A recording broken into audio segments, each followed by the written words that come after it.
Penampakan ribuan kayu gelondongan terbawa banjir bandang dan memicu fenomena layaknya tsunami kayu yang meluluhlantakkan sebuah desa di perbatasan Tapanuli Selatan.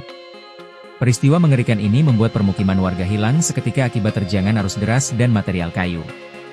Sebagai informasi, banjir bandang yang melanda kawasan Batang Toru, Tapanuli Selatan, membawa ribuan kayu gelondongan yang kemudian memporak-porandakan desa Garoga. Terjangan banjir pada 24 November 2025 itu menghilangkan puluhan rumah warga dan menewaskan banyak penduduk, sementara sejumlah lainnya masih dilaporkan hilang. Hingga saat ini permukiman yang sebelumnya berada di kiri dan kanan wilayah Jalinsum berubah total menjadi hamparan kayu gelondongan. Desa yang semula hijau kini tersisa hanya puing-puing dan tumpukan batang kayu di setiap sudut. Sebelum banjir, Sungai Garoga memiliki dua aliran yang disebut warga sebagai Sungai Garoga I dan Sungai Garoga II.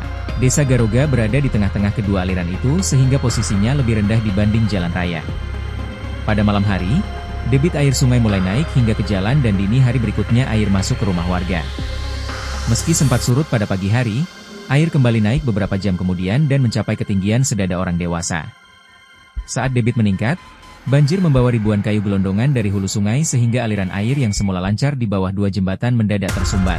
Akibatnya, sebanyak 240 kepala keluarga yang tinggal sekitar 500 meter dari sungai kemudian tersapu aliran banjir beserta material kayu. Sementara itu, Wakil Presiden Gibran Rakabuming Raka meninjau lokasi terdampak banjir bandang yang membentuk aliran sungai baru di Tapanuli Selatan, Kamis 4 Desember.